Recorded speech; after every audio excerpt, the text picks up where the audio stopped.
Feitoria, boa. Qual é a ideia principal hoje? Oi, bugou, chegou até a bugar o troço. É a gente falar um pouquinho sobre o que a gente tem hoje relacionado a servidores, entender o que é o serverless, essa ideia de serverless, os principais serviços e mostrar um pouquinho de código ali, que é feito em C Sharp antes e tem o choro já. Mas o foco não é código, tá? Boa. Então, o que a gente tem hoje quando a gente fala de servidores e coisas em produção normalmente? A gente tem um serviço, uns servidores, onde a gente precisa controlar memória, processamento, a gente precisa controlar escalabilidade. Então, eu vou chegar na Black Friday, eu preciso escalar meu sistema para 1 milhão de usuários, 100 mil de usuários. Tu precisa fazer tudo isso manualmente ou criar scripts para fazer isso. Então, você controla o teu servidor. E quando eu falo controlar o servidor, pode ser tanto o servidor físico, que tu vai lá no hack e mexe a ideia do on-premise, ou o servidor de nuvem. Os dois, de um jeito ou de outro, tu precisa fazer esse controle manualmente. Então, qual é a ideia do serverless? O serverless, a ideia é não ter servidores. Se não tem servidor, como é que roda minhas coisas? Como é que funciona esse fluxo? Bom, na realidade, existe um servidor. Ele continua existindo como sempre existiu, mas ao invés de você ter que dar manutenção e cuidar de escala, memória RAM, processamento, isso vai ficar na mão, por exemplo, do Google, com o Google Cloud, da AWS, do Azure lá da Microsoft. Então, serverless, a ideia é você não se preocupar com o servidor, mas ele continua existindo. Alguém está se preocupando com o servidor para você. E quais são os principais benefícios de não ter um servidor, né? Não ter um servidor, utilizar serverless, aplicações serverless. Para mim, esses aqui são os principais pontos, tá? Primeiro que fácil de configurar, porque das antigas a gente tinha servidor normal, um servidor que a gente ia lá, instalava no servidor os apps, as aplicações. Depois de um tempo, na evolução, a gente veio e criou as VMs, máquinas virtuais e tal. Hoje em dia, o que tá no hype aí são os tais dos containers, dockers e LX6, sei lá quais tipos de containers existem já, tá? E no topo disso tudo tá a ideia do serverless, que ele é uma junção do máximo que a gente pode ter hoje em produção de fácil configuração e de foco no negócio. Fácil configuração e foco no negócio. Acho que o principal é foco no negócio. Porque a gente, pessoas desenvolvedoras, a gente recebe salário para resolver problemas. Se o teu servidor começar a virar problema, tu tá sendo pago para gerar custo para a empresa, cada vez mais. Então, quanto mais próximo de foco no negócio você tiver, melhor é para a empresa que você está trabalhando. Menos custos a gente vai ter. E um outro ponto que a gente já tinha falado um pouco é super abstrato. Então, a ideia de servidores é abstrata. A gente se preocupa com o código. A gente faz o código e esse código vai rodar em qualquer lugar. Aonde que ele vai rodar pra gente, tanto faz onde que ele vai rodar. A gente tem velocidade tanto de execução, quanto de deploy, quanto tempo uma aplicação vai ficar no ar, porque ela nunca vai cair, porque eu não preciso me preocupar com o servidor. Se um dia ele cair, quem vai ter que subir ele novamente de forma automática, não sei como, é a nuvem, é a AWS, é o Azure. Tá? Então, tu não te preocupa com isso. E tu paga só pelo uso. Hoje, imagina que tu tem um servidor, que tu contrata uma infra, um servidor de 20 mil reais por mês. Durante a madrugada, teu servidor tá parado. Tu continua pagando pelo teu servidor, mesmo ele não recebendo requisição. Tu continua pagando pela tua VM lá no Azure, mesmo ela não recebendo requisição. Quando a gente trabalha com serverless, você só paga o momento que as suas requisições estiverem sendo executadas. Acabou a execução, acabou o servidor. Chegou uma requisição nova, sobe um servidor novo. Essa é uma das magias do serverless. Pode ajudar a gente a conseguir reduzir um custo absurdo dentro da empresa. Tá? E um outro ponto é, a gente consegue ter uma escala absurda. Se hoje eu recebo, sei lá, 100 requisições por segundo, e amanhã, na Black Friday, por exemplo, eu vou querer receber 1 milhão de requisições por segundo. Tu imagina o trabalho e a complexidade que é fazer isso quando você tem controle dos servidores na mão. Quando você controla os servidores na mão. É pra chorar. E é algo que tu vai configurar na quinta-feira de noite, no sábado, depois da Black Friday, tu vai apagar tudo. Durante esse tempo, tu jogou teu tempinho fora. Quando a gente trabalha com serverless, se vier 1 milhão de requisições, beleza. Vão ser executadas essas 1 milhão de requisições como se tivesse sendo executada uma só. O trabalho de executar 1 milhão e executar uma é o mesmo. Boa. Bom, alguns tipos que a gente tem de serverless, tá? Primeiro tipo de serverless que a gente tem, que é o back-end como serverless, tá? É a ideia que a gente tem lá do Firebase, que é o mais famosão deles, que tu não te preocupa com o servidor do Firebase. Não te preocupa, tu vai querer usar o banco de dados do Firebase, tu vai querer usar a autenticação, tu vai querer usar o que for, mas tu não te preocupa com o servidor, tu não para em nenhum momento passar, pô, meu Firebase tá com 1 de RAM. Não, sei lá. É um servidor que tu vai fazer uso. Ponto. Back-end como serverless, como serviço pra gente. O outro é armazenamentos de imagens, arquivos, tanto no S3 lá da AWS, no Blob Storage do Azure e coisas do tipo. Tu não te preocupa como é que tá teu servidor de arquivos. Não, tu fala assim, ó, AWS, eu quero guardar mais um arquivo. Beleza. Tu vai fazer uma requisição, vai guardar aquele arquivo na AWS. E o mais famoso de todos são as nossas functions, as nossas funções. Que é o que eu vou focar um pouquinho mais hoje, tá? Os outros que a gente tem ali são mais questão de ler documentação, não tem nada de muito especial. Mas as functions é o que tá meio que na modinha hoje. São esses conceitos. Mas qual é a ideia de uma function, tá? Uma função é a mesma coisa que uma função na programação, uma função normal, que ela vai ser executada através de um gatilho, de uma trigger, tá? E esse gatilho ele pode ser uma requisição HTTP, algo que vem de uma fila de processamentos, de um agendamento, de uma função que chama a outra. Então, existem vários gatilhos que podem dar início à nossa função. Geralmente, no nosso código, o que dá gatilho para uma função é uma função chamando a outra. Quando a gente trabalha com serverless, a gente também trabalha com a ideia de funções, mas a gente tem gatilhos um pouco diferentes. Então, a gente tem esse gatilho. Esse gatilho vai executar uma função, por exemplo, uma lambda function da AWS, que pode ser escrita, por exemplo, em JavaScript, tá? E essa lambda function, ela pode fazer o que ela quiser. É a mesma coisa que a gente ter uma API normal. Então, ela pode comunicar com um banco de dados, com um banco de dados de cache, um Redis, um Redis da vida, com uma outra function. Então, tudo que tu faz em uma API normal, uma function também vai conseguir fazer. Inclusive, tu pode fazer uma function, seria uma API com Express, onde só tem um endpoint. Essa poderia ser a ideia de uma function também. Dá pra fazer... Tudo que tu pensar que pode ser um gatilho na programação, tu pode fazer. Sei lá, Arduino, tu consegue fazer. Gambiarrado, mas tu consegue fazer. Mas quais são as possibilidades que a gente tem de construir uma lambda function?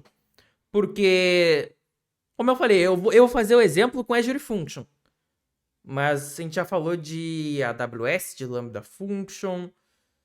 Como que eu posso escrever? Qual é a linguagem que eu posso escrever essas functions serverless, né? Bom, o mais aberto e o melhor dos mundos é o OpenFaaS, tá? O FaaS é Function as a Service, tá? O OpenFaaS é uma ideia open source, é um projeto open source que te permite fazer functions serverless com qualquer linguagem, quase assim. Eu vi que acho que tem gente que faz com shell script, por exemplo, uma function. Faz um gatilho HTTP para rodar um shell script. Então, e isso aqui ele é bem abstrato, esse OpenFaaS, ele é bem abstrato mesmo, mas tu consegue fazer muita coisa com ele. O poder que tu ganha é absurdo, tá?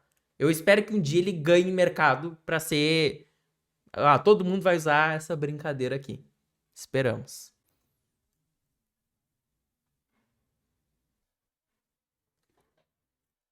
Sim, isso. Ele roda tudo com Docker e Kubernetes.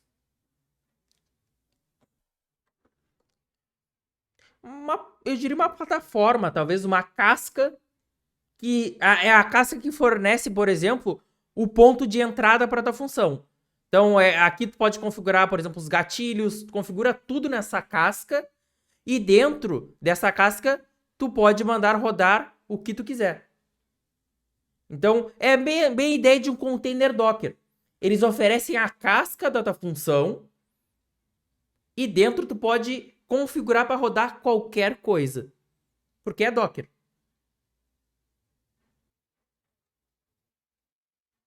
Na realidade, esse aqui é um projeto à parte. O OpenFaaS é um projeto à parte. A AWS e o Azure, eles têm as próprias deles. Específicas deles. O segundo, como a gente já falou aqui, é a AWS Lambda, que eu acho que é o mais famoso do mercado, disparadamente, assim, quando a gente fala de functions, a AWS Lambda. A gente tem Google Cloud Functions. A gente tinha comentado um pouquinho antes. E a gente tem aqui o que eu tô mais acostumado, que eu já botei em produção, já trabalhei, que são os Azure Functions, que também é um projeto open source, tá? E tu pode ir lá, contribuir. E também é muito com a ideia que a AWS trouxe, o pessoal agora também tá conseguindo rodar as functions dentro de um container Docker. O pessoal, todo mundo caminhando para esse mundo, né? Bom, e aí eu mostrar rapidamente em relação a código de como que se parece algo de outro mundo, por exemplo, mais Azure Function. O que é, tá? Deixa eu abrir aqui meu VS Code. Ó. Beleza. Isso aqui é um template que já vem pronto para mim. Eu não precisei escrever nenhuma linha.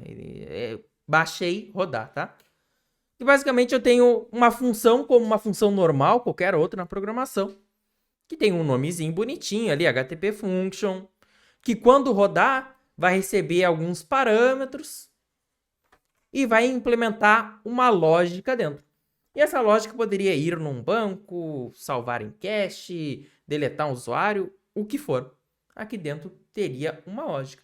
Então, se a gente for ver, é muito parecido com uma função JavaScript, TypeScript, não muda nada. Isso é bem abstrato pra gente, tá?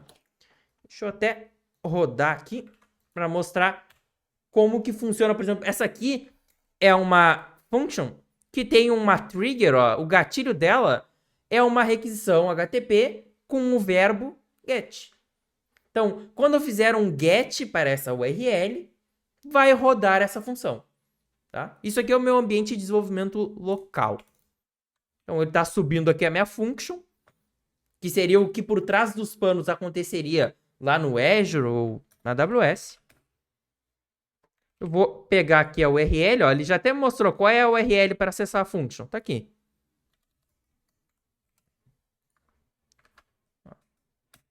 Se eu der um Enter, tá aqui, ó. Ó, minha function foi trigada. Ela foi executada. Então, ó, tá aqui. Ele me mostrou, ele me retornou essa primeira mensagem aqui, ó. Essa requisição HTTP foi trigada, tal. Retornou para o front. A gente poderia retornar um JSON? Poderia. Poderia retornar um HTML? Poderia. Poderia não retornar nada? Também poderia. Tá? Assim como a gente faz com uma API normal. Ah, eu quero pegar, por exemplo, o nome. Ó. Tem até um exemplo de query string passando name, que ele muda a mensagem. Funciona também, ó. Name Cristiano. Aqui.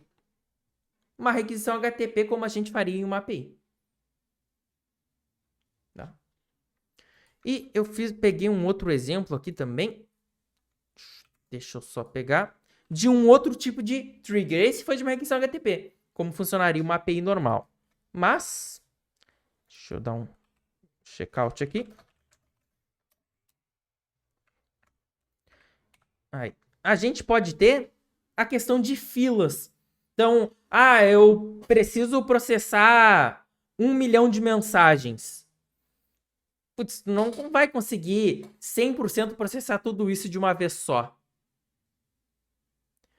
Tu vai botar em uma fila que vai processando isso devagarzinho. E a gente pode fazer isso numa function. Por exemplo, sei lá, a Amazon. A Amazon, quando tu compra, o PDF da tua nota fiscal não sai na hora, por exemplo. A Amazon coloca numa fila de processamento que vai ter algumas functions lá por trás que vão processar cada requisição uma por vez. Então aqui eu tenho, ó, qual é a minha trigger? É uma Kiwi Trigger. Tá? E eu vou rodar aqui, já vou deixar rodando. Enquanto isso, esse aqui é um sistema de filas que tem da Microsoft. Eu só vou adicionar uma nova mensagem nessa fila. Vou adicionar um texto, sei lá, olá mundo. Deixa eu ver se já subiu aqui para mostrar para vocês. Ó, tá subindo. Aí, subiu. Se eu der um Enter aqui, eu vou adicionar um item em uma fila de processamento. Igual uma fila que a gente aprende em estrutura de dados, tá? Mesma ideia. Só que é um sistema que controla essa fila. Ó, mandei um olá mundo. E já caiu aqui, ó. Ó, a sua function foi trigada. Acho que essa palavra nem existe, né? Mas foi trigada. E quando fizeram engatilharam isso, rodaram isso, mandaram essa mensagem. Olá, mundo. Que a gente pega aqui nesse parâmetro. Então não tem mistério. Tecnicamente falando, não é complexo. Escrever código não é a complexidade. As complexidades vão vir na comunicação entre essas coisas e em outros detalhes. Cada vez mais programação, escrever o código não vai ser o problema. A gente vai começar a ter outros problemas de arquitetura, de segurança, de performance. Tá? Não estou conectando. Aí que tá a magia, tá? A questão de... com Azure Functions, tudo depende do storage do Azure, tá? Seria o S3, entre aspas, lá da AWS. Que o storage do Azure, ele é um pouquinho mais complexo. Ele tem fila, armazenamento, ele tem banco de dados, ele tem uma série de outras coisas, tá? E esse storage do Azure eu consigo emular através de um container chamado Azurite. Beleza, errei. Troço aqui. Então, através desse Azurite eu subo... Exato. Então, tem essa infra de storage, porque o Azure Function precisa desse storage por padrão. Tu até consegue fazer a parte, mas é mais trabalhoso, tá? Então, tem esse storage. E para rodar a function, a plataforma que roda a function, tu instala uma ferramenta de linha de comando. Uma ferramenta de linha de comando que faz todas as configurações necessárias para rodar essa function. E aí tem para Mac, Windows, Linux e tudo mais. Inclusive... Exato. E aqui também, que Visual Studio é tudo da Microsoft hoje, então é muito mais fácil. Eu quero fazer um deploy, eu clico aqui em fazer deploy. Aqui para criar uma function. Cadê? Aqui, ó. Deploy. Tipo, eu quero fazer o deploy, eu aperto um botão, ele vai fazer o deploy da minha function. Quando tu não precisa de escala, quando tu não precisa de performance, quando o teu projeto é pequeno. É a mesma coisa de microserviço. Quando que tu precisa de microserviço? É difícil. Em casos muito específicos tu vai precisar. Serverless, tu até pode fazer coisas específicas, por exemplo, eu quero fazer processamento em lote de coisas em background. Eu posso usar um serverless, por exemplo. Mas tu vai adicionando complexidade na tua arquitetura quando tu faz isso. Tu tira a complexidade do código, porque teu código é uma função só, então ele não vai ser complexo, não tem como fazer gambiarra, mas tu adiciona complexidade na tua arquitetura, tu adiciona complexidade no teu deploy.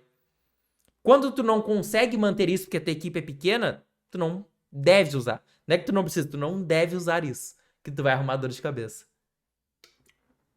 Boa. Mas acho que um ponto, já que a gente tá falando de custos, é que functions são muito baratas. Acho que vale esse disclaimer, tá?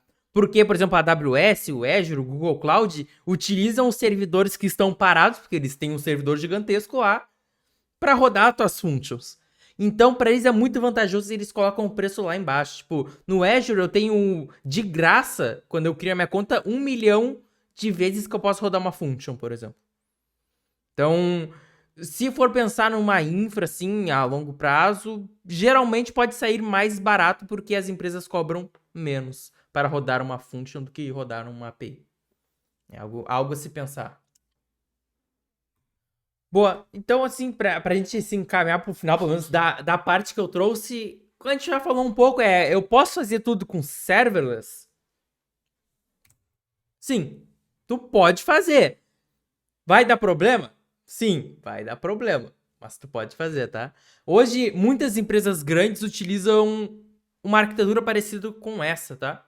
Que a gente tinha comentado um pouco antes, que é uma arquitetura completamente serverless. Onde a gente tem um proxy reverso, uma aplicação que fica que nem um carteiro, ó, recebe mensagens e vai distribuindo para dentro da sua infra. Que a gente tem o nosso API Gateway, nosso proxy reverso, nosso load balancer da vida, tá?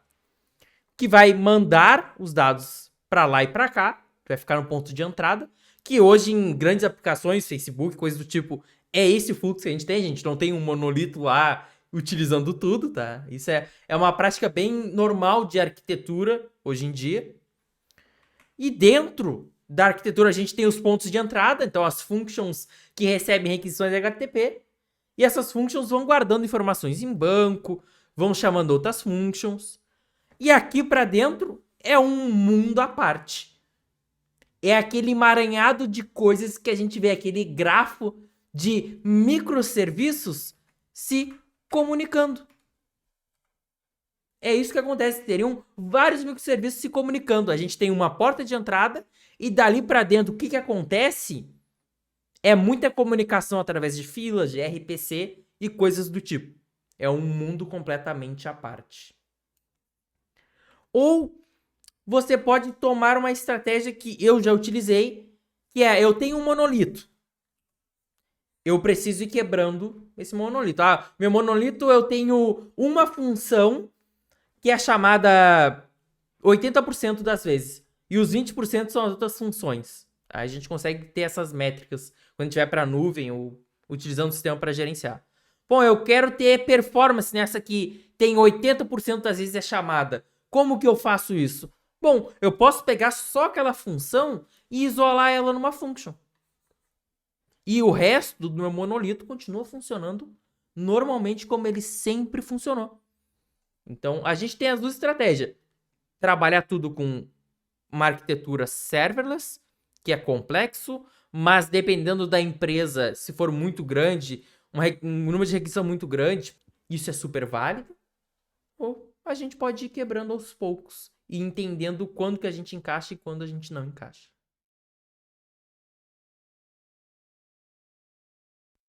Mas ele não fica escutando, né? Eu não sei como que funciona, mas geralmente essas tecnologias trabalham com webhook, que é o bot do Telegram manda uma requisição para tua API. E aí continua sendo uma trigger.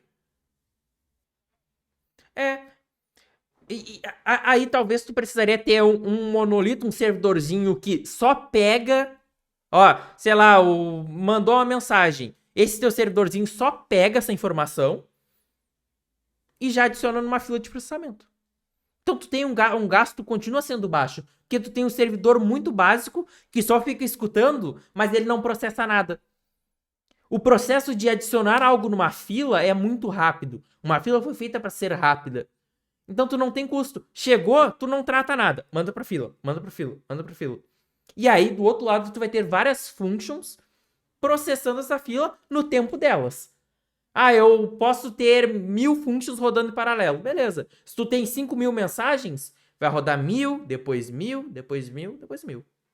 Pô, pessoal, não sei se alguém tem mais alguma dúvida, mas a ideia principal era essa, trazer uma discussão mais geralzona de o que é serverless para ter uma ideia, né? Se um dia precisar implementar ou precisar desenhar uma arquitetura, entender se nesse caso vale, nesse caso não vale, né? Coisas do tipo.